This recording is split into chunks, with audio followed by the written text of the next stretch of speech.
तो आज ये श्लोक जो हो रहे ये ब्रह्मा जी ने नारद मुनि को बताया गया एक उपदेश है। तो ये उपदेश ऑलरेडी ये वो जो 6 प्रश्न जो पूछा गया है उसका जो है आखिरी में जो बता रहे भगवान का गुण है ना, भगवान का गुण और भगवान को कैसे हम जान सकते हैं, तो उसके बारे में बताया गया है। बट यहाँ पे विश्वनाथ चक्रवर्ती ठाकुर बताते हैं ये दोनों श्लोक में 40 और 41 श्लोक में कि ये भगवान का अव्यक्त रूप जो है, निराकार रूप है, उसके बारे में थोड़ा सा यहाँ पे बताया जा रहा है। तो वो अव्यक्त रूप को जो निराकारी जो लोग हैं तो वो लोग कैसे वो भगवान को जान सकते हैं उसके बारे में बता रहे हैं, और कौन सा लोग वो जान नहीं सकते हैं उसके बारे में बता रहे हैं यहाँ पे। तो यहाँ पे ब्रह्मा जी नारद मुनि को काफ़ी सारे भगवान जो विष्णु है, तो जो सृष्टि का शुरुआत में जैसे वो विष्णु एक कारणोदक समुद्र में सोते रहते हैं और उनका जो अलग अलग शरीर का रंध्र है, तो उसमें से काफ़ी सारे अनंत कोटि ब्रह्मांड बाहर आता है। जैसे प्रभुपाद जी कई जगह पे इसका उदाहरण देते हैं। जैसे हम सुबह सुबह जैसे सूरज उठते हैं तो तब जो है हम अगर थोड़ा सा विंडो खोलते हैं तो एक अनंत छोटा छोटा इतना कण है ना दिखता है जैसे जितना दिखता है उतना जो है भगवान का अलग अलग शरीर का रंध्र से उतना सारे ब्रह्मांड निकल रहे हैं, है ना। तो ये उदाहरण बहुत अच्छा देते हैं प्रभुपाद जी। तो मतलब हम कभी उसको गिन नहीं सकते, वो अगिनत है, अगणित, तो वो गिन ही नहीं सकते हैं। तो वैसा जो है तो भगवान श्री विष्णु जो गर्भोदकशाही समुद्र में जो कारणोदक समुद्र में जो सोते इतना सारे ब्रह्मांड वो सृष्टि करते हैं। तो वैसा जो विष्णु का लक्षण यहाँ पे बता रहे हैं। इस श्लोक में जो है विशुद्धम केवलम ज्ञानम प्रत्यक सम्यक अवस्थितम सत्यम पूर्णम अनाधंतम निर्गुणम नित्यम अद्वयम। तो ऐसा जो है काफ़ी सारे लक्षण बताया गया है। तो ये भगवान का अलग अलग गुणों के बारे में थोड़ा चर्चा करेंगे और अंत में जो है जो भगवान श्री कृष्ण का जो लीलाएँ है वो लीलाएँ से भी थोड़ा तुलना करेंगे ये लक्षण को। तो एक है टोटल 12 अलग अलग जो क्वालिटीज़ है, दिव्य लक्षण है, उसके बारे में बताया गया है। पहले जो है विशुद्धम। विशुद्धम बोले तो कुछ भी उसमें भौतिक कल्मश के बिना, तो भगवान का अगर लीलाएँ देखते हैं तो वो भौतिक कल्मश के बिना होता है। तो एक प्रभुपाद जी एक जगह पे एक बताते हैं कि अलग अलग उदाहरण देते हैं भगवान का लीला कैसे रहता है। तो भगवान श्री कृष्ण जब ये भौतिक जगत में आते हैं तो वो लीला जो है ये भौतिक जगत में भी करते हैं और आध्यात्मिक जगत में भी हमेशा के लिए होते रहते हैं वहाँ पे लीला। तो आध्यात्मिक जगत में जो लीला होता है वो ज़्यादा इंटरेस्टिंग रहता है, या भौतिक जगत का लीला जो है वो ज़्यादा आकर्षित होता है। तो ऐसा करके प्रभुपाद जी एक प्रश्न पूछ रहे हैं तो आध्यात्मिक जगत में बहुत आकर्षित होता है या भौतिक जगत में ज़्यादा आकर्षित होता है ना। तो अलग अलग जगह प्रभुपाद जी अलग अलग उदाहरण देते हैं। तो प्रभुपाद जी बोलते हैं कि एक उदाहरण देते हैं, जैसे छोटा सा दिया है, वो दिया जो है वो सुबह का टाइम पे बहुत आकर्षित दिखता है या रात का टाइम बहुत आकर्षित दिखता है दिया। तो रात का टाइम पे क्योंकि सब कुछ अंधकार है उस टाइम पे वो दिया को एक प्रभाव बहुत ज़्यादा प्रभावशाली जैसे दिखता है ना। तो वैसे जो है जब भगवान वो आध्यात्मिक जगत से भौतिक जगत में लीला करने के लिए आते हैं, ये भौतिक जगत किससे तुलना किया जाता है? अंधकार। क्योंकि यह भौतिक जगत में हम अज्ञान में रहते हैं, इसलिए ओम अज्ञानतिमिरन्धस्य जो बताया जाता है। तो मतलब हम अज्ञान में रहते हैं, इसीलिए हमको सूरज का प्रभाव जरूरत है क्योंकि नहीं तो हम कुछ भी नहीं देख सकते हैं, है ना, एक दूसरे को भी नहीं देख सकते हम, इतना अज्ञान में हमेशा रहता है हम। तो इसलिए भौतिक जगत को अंधकार बताया गया और कारागार बताया गया, इससे तुलना किया जाता है। तो ये जो है वो भगवान श्री कृष्ण जो है उनका जो लीला है ये भौतिक जगत में, ये भौतिक जगत पूरा अंधकार में है, तो वहाँ पे उनका लीला जो है एक बहुत तेजवान एक लाइट, एक दिया जैसा जो है वो बहुत स्पेशली आकर्षित किया जाता है। खास करके जो बद्ध जीव है उनके लिए जो है एक लाइट जैसा वो दिखता है बद्ध जीव को, जो आकर्षण कर सके, जैसे एक दिया जो है रात को अच्छा दिखता है वैसा। तो प्रभुपाद जी उदाहरण देते हैं। तो इसीलिए जब भगवान श्री कृष्ण यहाँ पे आता है, वैसे तो वो विशुद्धम है ही है, तो भगवान तो विशुद्ध है भौतिक कल्मश के बिना। स्पिरिचुअल आध्यात्मिक जगत में भी ऐसा ही है और भौतिक जगत में भी ऐसा ही है ना। बट आध्यात्मिक जगत में जो है पूरा वहाँ पे कौन सा माया, योग माया से पूरा प्रभावित होते हुए सारे लीला होता है। और ये भौतिक जगत में जो है, भौतिक जगत में भी भगवान के पास जो माया होता है वो योग माया से प्रभावित होता है। बट हम लोग जो है भौतिक जगत में महामाया से प्रभावित होता है, तो इसलिए हम बहुत डिस्टिंक्टली देख सकते हैं भगवान को, जो है बहुत विशेष रूप से हम देख सकते हैं भगवान को ये भौतिक जगत में। तो इसलिए इतना सारे मंदिर है और भगवान का गुणगान अभी तक चलते हैं। क्यों? क्योंकि भौतिक जगत में इतना स्पेशली भगवान आके ऐसा कोई भी भौतिक कलमश के बिना उनका लीला कैसे हुआ सब प्रस्तुत किया गया है यहाँ पे। तो इसलिए भगवान जो है ऑल फेमस हो गए, है ना। तो छोटा कभी कभी कोई एक ऐसे एक बाबा आता है, नहीं तो कोई स्वामी आता है, थोड़ा छोटा सा कुछ दिखाते हैं तो मतलब वो पूरा भगवान बन जाता है लोग के लिए। बट भगवान श्री कृष्ण जब खुद आए तो तब उनके बारे में क्या कहना। तो एक बहुत आश्चर्य चीज़ ये है, भगवान यहाँ पे आके इतना सारे लीला किया, बट उस टाइम पे भी कुछ नास्तिक लोग हैं और आस्तिक लोग भी है ना। तो मतलब नास्तिक लोग तब भी थे और भगवान खुद लीला दिखाने के बाद भी वो लोग समझ नहीं पाए। तो ये नहीं समझना है कि मतलब भगवान खुद आ गया तो मैं भगवान को मानता हूँ, ऐसा नहीं है। भगवान को मानने का तरीका जो है वो जो है उनका गुणगान करने से, उनके लिए सुनने से, उनके ऊपर श्रद्धा, उनका जो लीला जो सुनते हैं भक्तों से या शुद्ध भक्तों से खास करके, उसमें श्रद्धा रखने से भगवान को जान सकते हैं। ऐसे नहीं कि भगवान खुद आए तो भी हम भगवान को इजीली जान सकते हैं। कोई बोलते हैं ना मेरे को भगवान को दिखाओ, है ना, तब मैं मानता हूँ, है ना। तो हमारा आँख से जो है हम ये दरवाजा के पीछे जो होता है वो भी हम देख नहीं पाते हैं, नहीं तो 100 मीटर तक देख पाते और आगे हम नहीं देख पाते। तो इस आँख का कितना क्षमता है सब देखने के लिए। ये भौतिक चीज़ ही नहीं देख पाते हैं, बट भगवान को कैसे देख पाएंगे हम। तो इसीलिए यहाँ पे अंत में बताया गया है, जब भगवान जब हमको एलिजिबिलिटी देते हैं, हमको क्षमता देते हैं, नहीं तो अर्हत देते हैं, तो तभी जो है हम भगवान को समझ सकते हैं। नहीं तो कोई भी अपना कहने से, अपना बलबूते से भगवान को हम जान नहीं सकते हैं।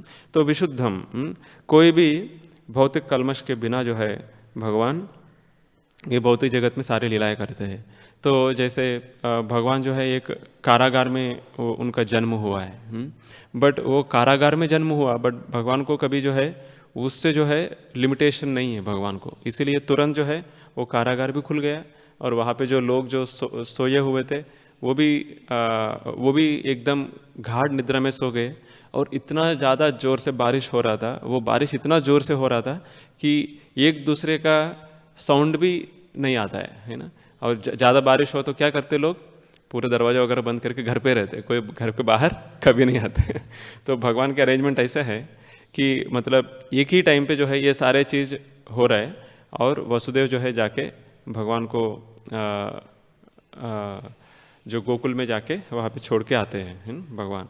तो भगवान जो है भले वो कारागार में जन्म हुआ, बट उनका जो है भौतिक कलमश के बिना सब कुछ हो रहे वहाँ पे विशुद्धम, क्योंकि भगवान खुद जो है विशुद्धम, कुछ उसको इम्प्योर नहीं कर सकता है, कुछ कलमश नहीं हो सकता उसका।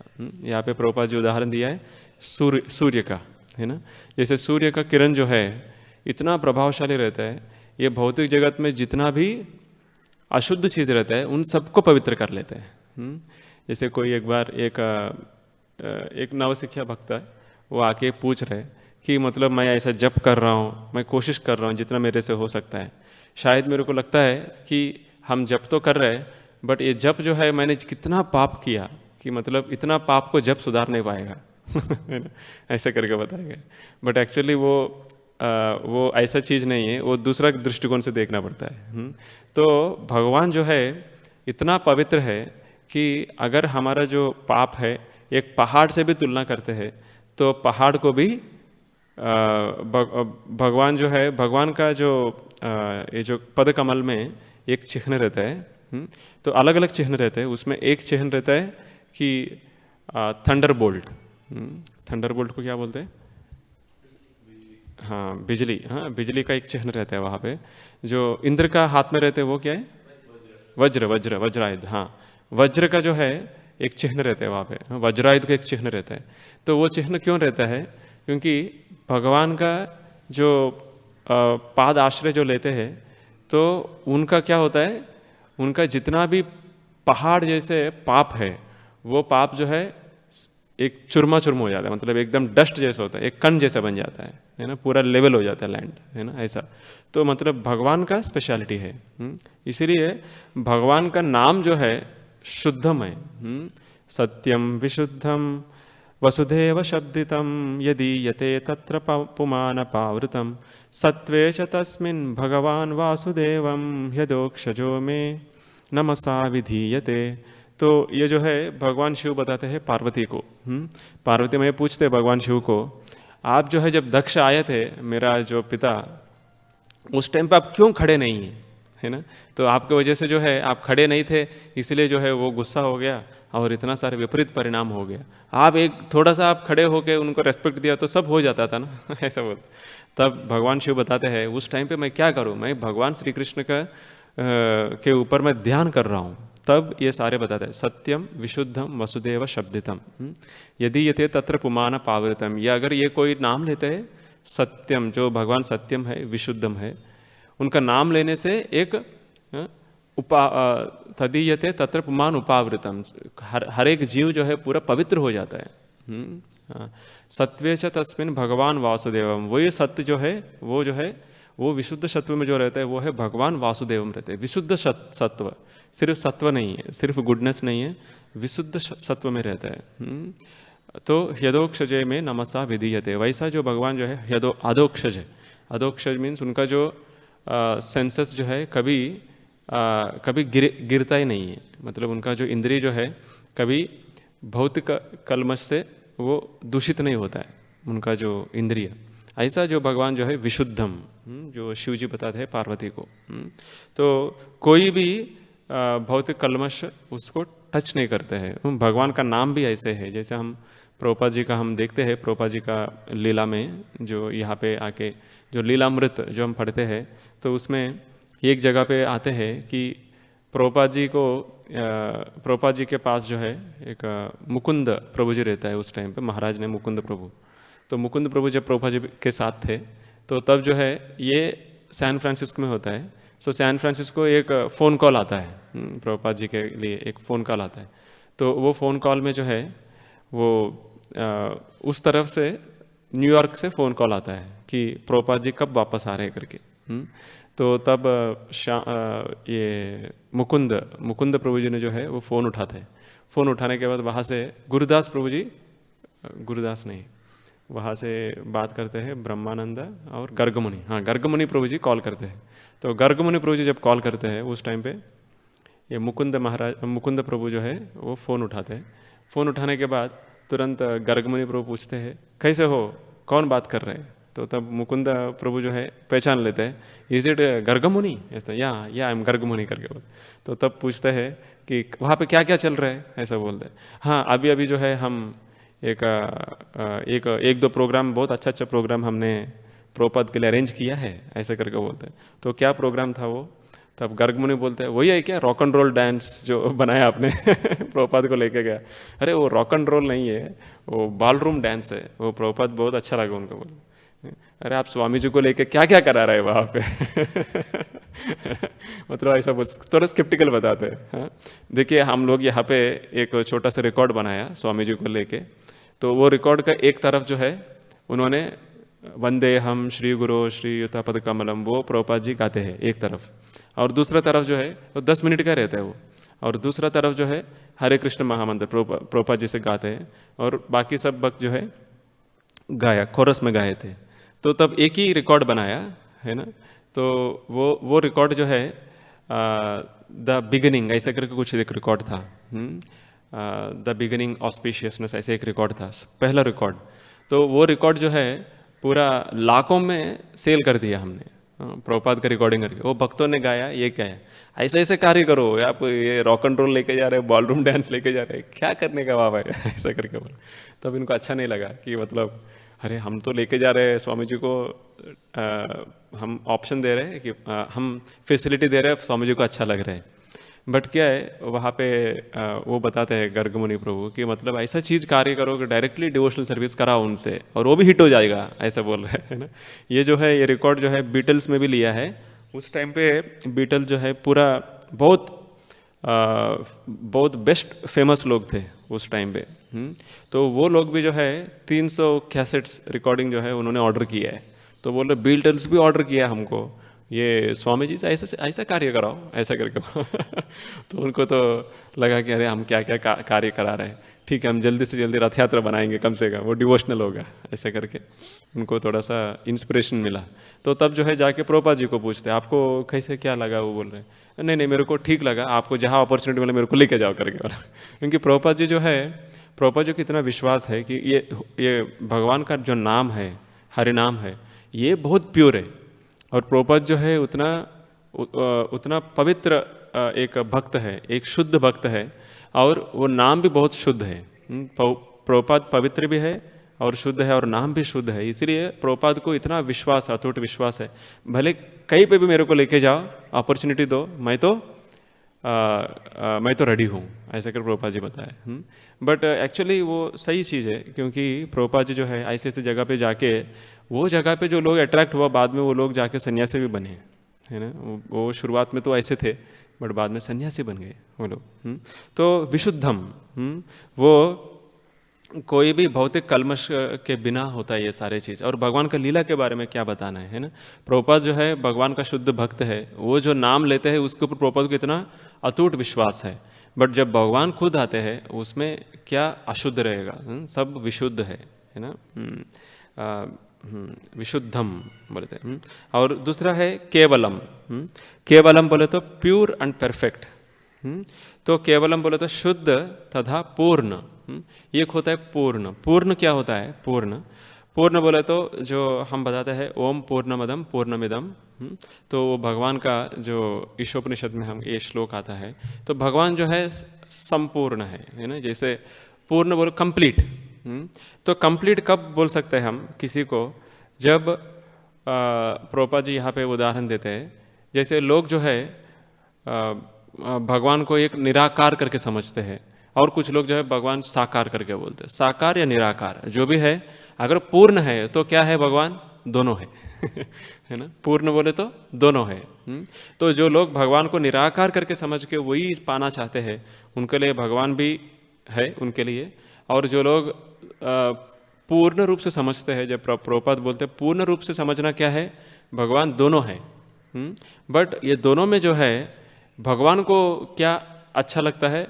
जब भगवान को पर्सनली सेवा करता है तब भगवान को अच्छा लगता है। जैसे निराकारवादी लोग बताते हैं कि मतलब हम भगवान को समझ के भगवान जैसे जो है हम भगवान में लीन हो जाएंगे, ऐसा करके बोलते हैं ना।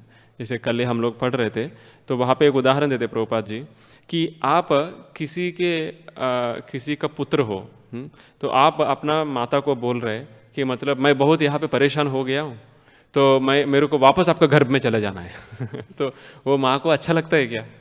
कभी अच्छा नहीं लगता है। वो माँ को कब अच्छा लगता है? जब जो भी उनका पुत्र हुआ है वो जब उनकी सेवा करेंगे तब उनको माँ को अच्छा लगता है ना। ठीक वैसे जो है भगवान को, जो भगवान का भक्त जो है वो भगवान का सेवा करेंगे प्रेम से, तब भगवान को बहुत अच्छा लगता है। बट ऐसा फिर से हम लीन हो जाएंगे करके बोलते भगवान को कभी अच्छा नहीं लगता है। तो इसलिए भक्त्या माम अभिजानाति एवं एवेति तत्वतः। तो जब मेरे को भक्ति से मेरे को जो अर्पण करेंगे, तब मैं जो है मैं उनको शक्ति देता हूँ समझने के लिए मेरे को। क्या समझने के लिए? तत्वतः पूर्णता रूप से मेरे को समझने के लिए उनको तब शक्ति देता हूँ। तो बट भगवान जो है वो केवलम, केवलम जो है वो प्योर एंड परफेक्ट। और ज्ञानम, तीसरा जो है ज्ञानम, ज्ञान है। भगवान तो ज्ञान का मूर्तिमान स्वरूप है। तो हम भगवत गीता देखते हैं तो भगवत गीता के ऊपर कितना सारे ऋषि मुनि लोग उनके ऊपर व्याख्या दिया है। और सिर्फ भगवत गीता सिर्फ भक्तों के अंदर प्रसिद्ध नहीं है, अभक्तों में भी प्रसिद्ध है। जैसे प्रभुपाद जी बताते हैं, अगर ये भगवत गीता क्यों लिखा है, मैं इसीलिए लिखा है क्योंकि बहुत अलग अलग इसके ऊपर व्याख्या किया है, बट कोई शुद्ध रूप से नहीं किया है। तो इसलिए जशीय है तशी, है ना, जैसे यथारूप, एज इट इज, ऐसे करके प्रभुपाद जी एक अलग भगवत गीता लिखना पड़ा। क्यों ऐसे लिखा? क्योंकि बहुत लोग जो है उसमें मायावादी लोग हैं और नास्तिक लोग हैं, वो लोग भी जो है गीता के ऊपर कमेंट किया गया है। तो प्रभुपाद जी हमें बताते हैं एक चीज़, ये नास्तिक लोग और मायावादी लोग जब कमेंट करते हैं, ये क्यों कमेंट करना चाहते हैं? क्योंकि इनका मुख्य उद्देश्य, पहला उद्देश्य रहता है भगवान को कैसे हम मार सकते हैं, है ना। भगवान को मारने के लिए तरीका एक है कि मतलब जब भगवान खुद आते हैं उस टाइम पे जो है उनको अस्त्र से, शस्त्र से, ऐसा ऐसा अलग अलग तरीक़ा से मारना।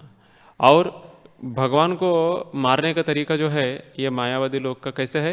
ये शब्द से शब्दों से भी मारते हैं।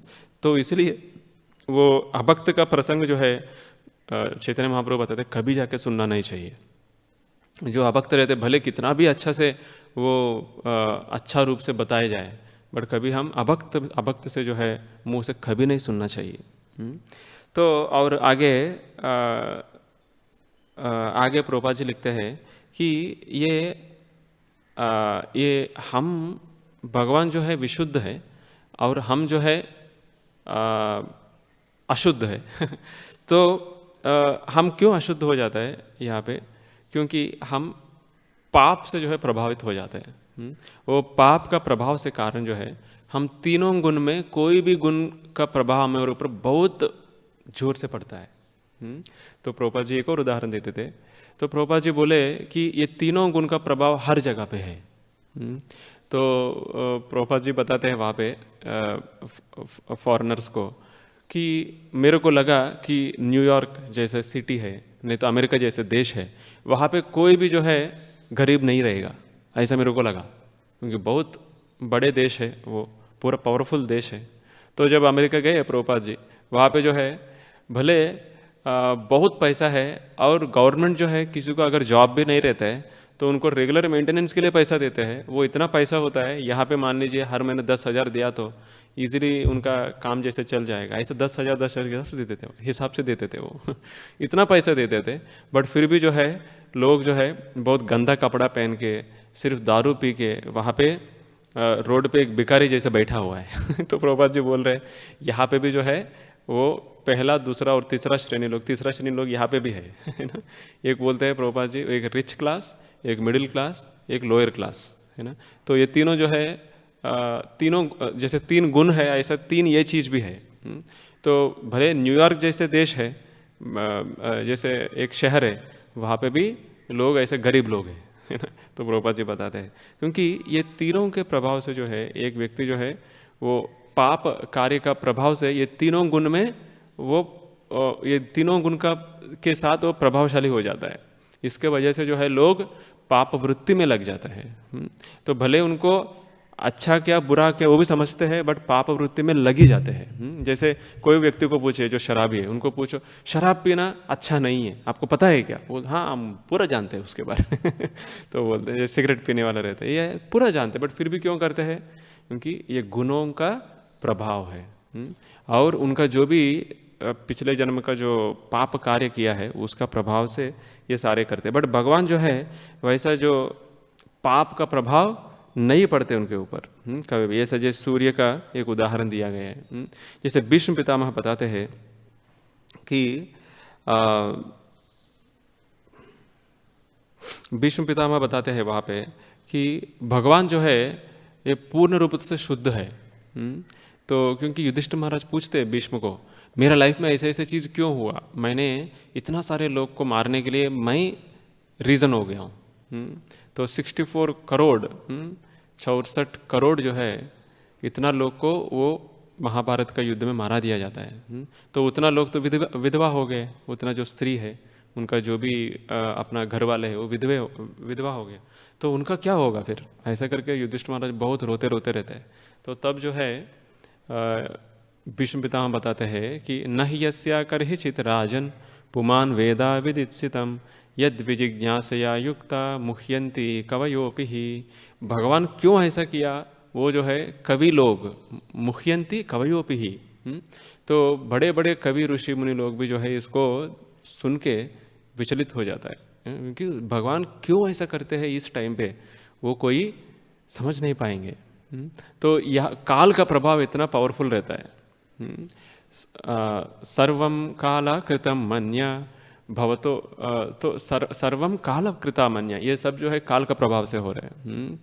सा पालो यद्वशे लोको वायो रिवाघन आवली, तो ये जैसे वायु जो है हर जगह पे जैसे जाते हैं और बड़ा बड़ा जो क्लाउड्स है, बादल है, उसको भी पूरा उसको ऐसे पुश कर लेते हैं, है ना।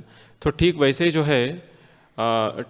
जो है वायु कितना प्रभावशाली है, ऐसे टाइम का प्रभाव से जो है बड़े बड़े लोग भी जो है गिर जाएंगे, ऐसा करके बोल रहे हैं। बड़ा बड़े एम्पायर है ना, जैसे प्रभुपाद जी कभी कभी उदाहरण देते हैं, जैसे ब्रिटिश एम्पायर आया, जैसे अंग्रेजी लोग वो भी चले गए, और उससे पहले जो है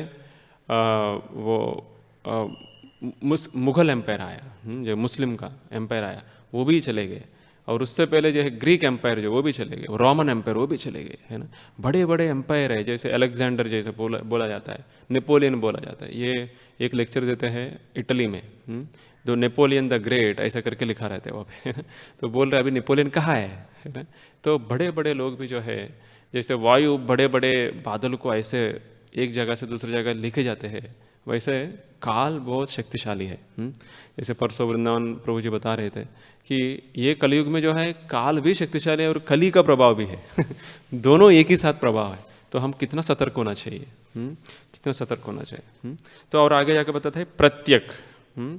प्रत्यक बोले तो सर्वव्यापी, भगवान जो है सर्वव्यापी है, बट भगवान का स्पेशलिटी क्या है, वो सबके अंदर है, सभी चीज़ देखते हैं, बट उससे प्रभावित नहीं होता है ये बहुत स्पेशलिटी है ना। प्रत्येक सब जगह पे है, बट उससे प्रभावित नहीं होते।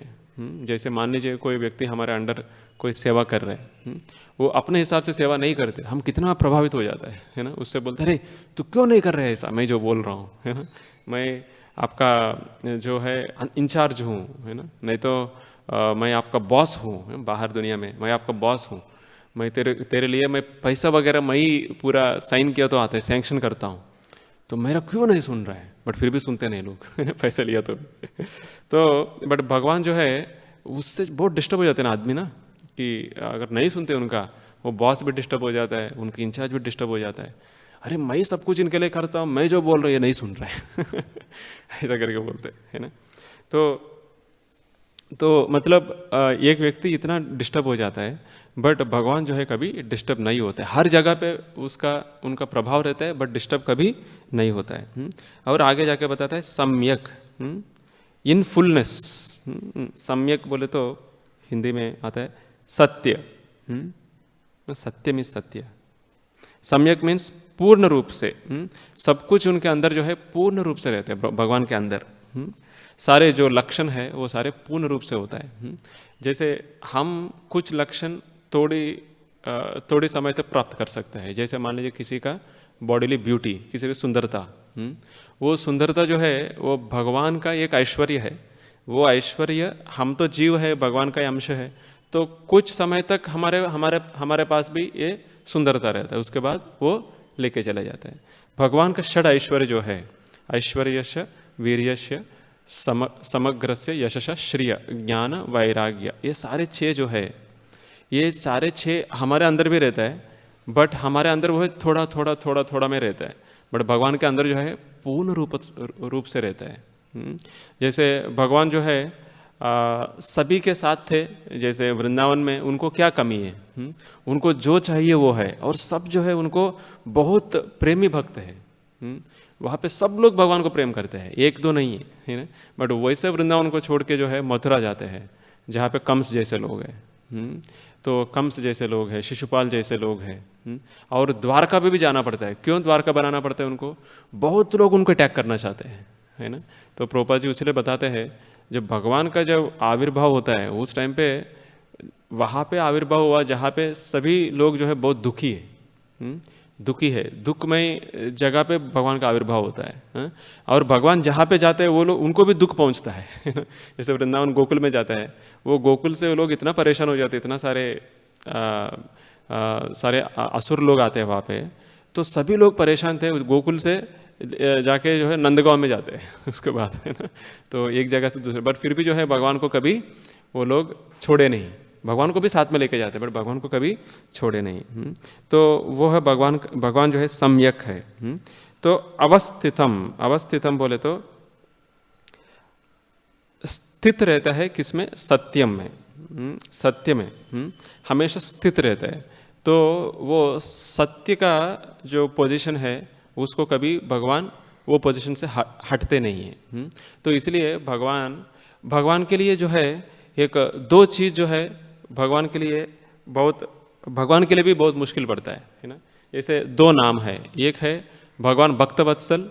अगर भक्तवत्सल करना है, होना है, तो उनका जो तो भगवान का जो सत्य जो है, वो सत्य को जो है भगवान कभी कभी त्यागना पड़ता है। जैसे भीष्म पितामह जो है वो सोचा कि मतलब ना तो ये 5 बाण जो है कल 5 पांडवों को मार देंगे, नहीं तो भगवान जो है अपना सत्य वचन को तोड़ना पड़ेगा है ना। तो भगवान जो है अपना सत्य वचन को भी तोड़ते हैं, बट वो सत्य वचन किसके लिए तोड़ते हैं? भक्त वत्सला जब होता है, जब भक्तों का रक्षण होता है, उस टाइम पे जो है अपना वचन को भी तोड़ते हैं। बट इससे भी बढ़कर एक और वचन देते हैं भगवान, न मे भक्ता प्रणश्यति। तो वो कभी तोड़ते नहीं है ना। जैसे दुर्वास मुनि जो है पूरा पहले वो ब्रह्मा जी के पास जाते हैं, शिव जी के पास जाते हैं, क्योंकि सुदर्शन चक्र उनको पीछे पड़ते हैं। उसके बाद स्वयं विष्णु के पास भी जाते हैं, भगवान के पास भी। भगवान बोलते हैं नहीं, मेरे भक्तों का अगर अपमान किया मैं भी आपको रक्षा नहीं कर सकता हूँ। तो भगवान जो है वो भक्त वत्सलता जो है उनका सत्य से भी परे होता है भगवान। ये भगवान का स्पेशलिटी है। अपना भक्तों के लिए कोई भी हद तक वो पारने के लिए वो भगवान रेडी रहते हैं। तो और आगे जाके ये एक थोड़ा सा जो बचा हुआ है इतना पढ़ के हम आज का विराम देंगे। श्री भगवान सबके भीतर है और व्यक्तिगत जीव के कार्यकलापों से प्रभावित हुए बिना वे सबको आच्छादित करने वाले भी हैं। अतएव वे असीम है और जीव अति सूक्ष्म है। वेदों में कहा गया है कि अकेले श्री भगवान का ही अस्तित्व है और अन्य सबका अस्तित्व उन पर निर्भर है। वे हरेक की अस्तित्व की क्षमता के जनन आगार है। वे समस्त सापेक्ष सत्यों के परम सत्य है। वे प्रत्येक जीव के ऐश्वर्य की स्रोत है। अतएव ऐश्वर्य में कोई उनकी समता नहीं कर सकता। समस्त ऐश्वर्यों, धन, यश, बल, सौंदर्य, ज्ञान तथा त्याग से पूर्ण होने के कारण निश्चित ही वे परम पुरुष हैं। क्योंकि वे पुरुष है, अतएव उनमें अनेक व्यक्तिगत गुण हैं।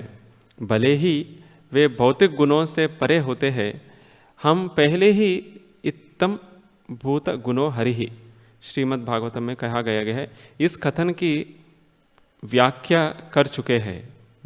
तो एक जगह पे पहला स्कंद में आते हैं कि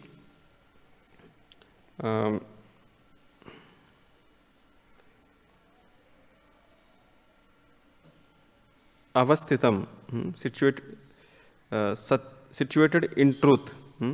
तो उसमें जो है वो एक श्लोक आता है, उसमें इत्तम भूत गुणो हरिहि ऐसे करके आता है। आत्मा रामश्च मुनयो निर्गंधि अप्युरुक्रम कुर्वन्ति अहैतुकी भक्ति इत्तम भूत गुणो हरि।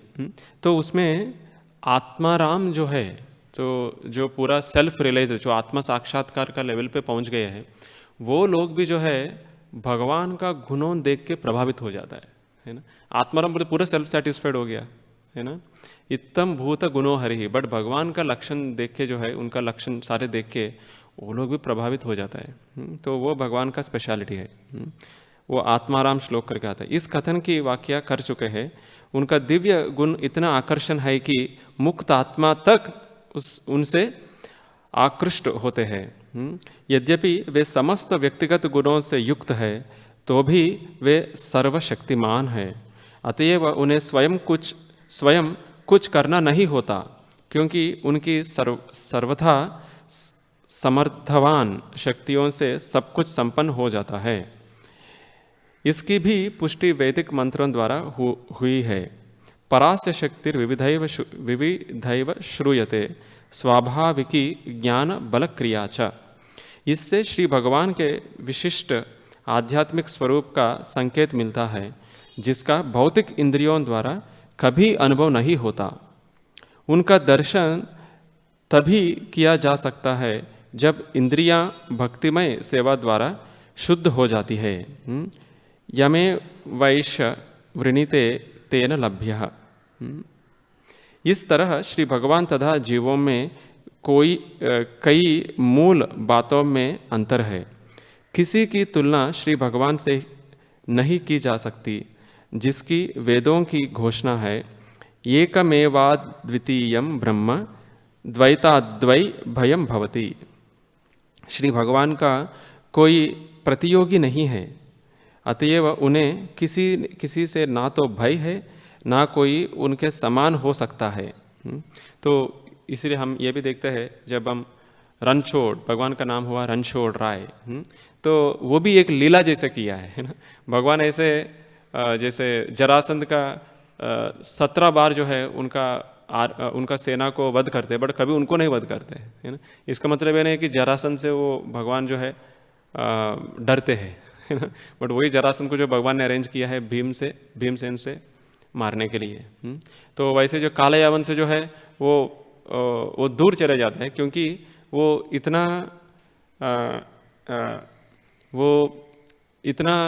क्रूर व्यक्ति है। वो उनको भगवान को स्वयं मारना भी नहीं चाहते, क्योंकि भगवान मारते हैं तो उनको मुक्ति प्रदान होता है। इसलिए जो है वो मुचकुंद के पास लेके जाके उनसे माराया जाता है। तो इसलिए भगवान जो भी करते हैं वो डरते हुए वो चले नहीं गए वो, तो इसलिए उनको रणछोड़ राय करके नाम दिया गया है। तो श्री भगवान का कोई प्रतियोगी नहीं है, अतएव उन्हें किसी से ना तो भय है, ना कोई उनके समान हो सकता है। यद्यपि वे समस्त जीवों के मूल कारण है, किंतु उनमें तथा अन्य जीवों में मूलभूत अंतर है। अन्यथा पिछले श्लोक में यह कहने की आवश्यकता ना होती कि कोई उन्हें 100% यथार्थ रूप में नहीं जान सकता। यहाँ से प्रभुपाद जी कुछ और चीज़ दे रहे हैं कि भगवान को पूर्ण रूप से जानना किसी का बस का बात नहीं है। इस श्लोक में भी यह बताया गया है कि उन्हें कोई भी पूर्ण रूप से नहीं जान सकता, तो ये ब्रह्मा जी बोल रहे हैं। लेकिन कुछ सीमा तक उन्हें समझ पाने के लिए आवश्यक योग्यताओं का उल्लेख यहाँ किया गया है। तो कुछ सीमा तक भगवान को जान सकते हैं, वो क्या है वो यहाँ पे बताया जा रहा है कि केवल प्रशांत अर्थात श्री भगवान के विशुद्ध भक्त ही उन्हें पर्याप्त सीमा तक जान पाने में समर्थ हो पाते हैं। सिर्फ भक्त जो है उनका थोड़ा एक सीमा तक वो जान सकते हैं, पूर्ण रूपता से नहीं। इसका कारण यह है कि भक्तों को उनके जीवन में किसी वस्तु की कामना नहीं होती है। तो वो क्वालिफिकेशन क्या है भक्तों का?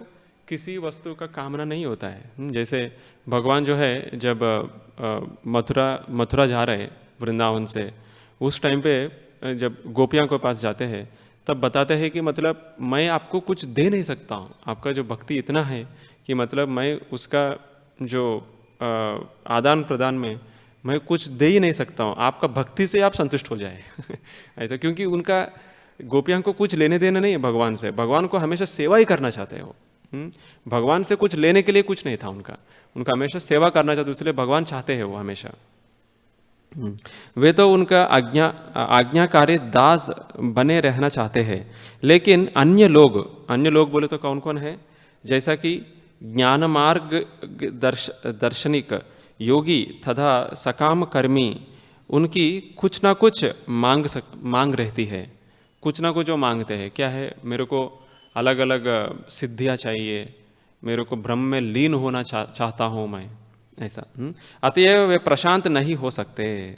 सकाम कर्मी अपने कर्म का पुरस्कार चाहते हैं, जैसे एक एक के बारे में प्रभुपाद बता रहे हैं। सकाम कर्मी क्या करते हैं, अपने कर्म का पुरस्कार चाहते हैं, मेरे को कर्म का फल चाहिए, मेरे को इतना पैसा चाहिए, मेरे को एक अच्छा पत्नी चाहिए, नहीं तो एक अच्छा पति चाहिए, ऐसा करके मांगते हैं। योगी जीवन की कोई सिद्धि चाहते हैं, योगी जो है सिद्धि चाहते हैं, और ज्ञान मार्ग दार्शनिक श्री भगवान के अस्तित्व में लीन होना चाहते हैं। किंतु जब तक इंद्रिय तृप्ति की मांग बनी रहती है, तब तक प्रशांत होने की अवसर नहीं आ पाता, तब तक प्रशांत होने का चांस ही नहीं है। इसके विपरीत अनावश्यक शुष्क तर्कों से सारा मामला बिगड़ जाता है, और इस तरह श्री भगवान हमारी समझ से और भी दूर हो जाते हैं। क्योंकि क्या होता है, योगी और ये ऋषि जो अस्तित्व के ऊपर जाते हैं, तो वो लोग जो है भगवान, उनको लगता है हम भगवान को पूरा जान लिया, और भगवान दूर चले जाते हैं, और भगवान दूर चले जाते हैं, ऐसा जो है कभी सेटिस्फैक्शन नहीं होता है। किंतु शुष्क चिंतक तपस्या एवं आत्म संयम के सिद्धांतों का पालन करते रहने के कारण श्री भगवान के निर्विशेष पक्ष को कुछ सीमा तक जान सकते हैं, फिर भी वे उनके परम गोविंद स्वरूप को नहीं समझ सकते, क्योंकि जो पूर्ण रूप से निष्पाप है या अमलात्मन है, वे ही श्री भगवान की शुद्ध भक्ति को अंगीकार करते हैं, जिसकी पुष्टि श्रीमद् भगवद गीता में हुई है। येषां त्वन्तगतं पापम जननां पुण्यकर्मणां ते द्वंद्व मोह निर्मुक्ता भजन्ते मां दृढ़व्रता। तो वैसा जब हम पाप जो अंत हो जाता है, जब हम भक्ति करने लगते हैं और पाप अंत हो जाता है, तभी जो है हम भगवान को हम पूर्णता रूप से समझ सकते हैं। हरे कृष्ण। ग्रंथराज श्रीमद् भागवतम की जय, श्रील प्रभुपाद की जय। हरे कृष्ण। सॉरी, आज हम थोड़ा सा लेट चालू किया है, क्षमा करिए। हमारा बोलने में कुछ त्रुटि है तो क्षमा कीजिए। हरे कृष्ण।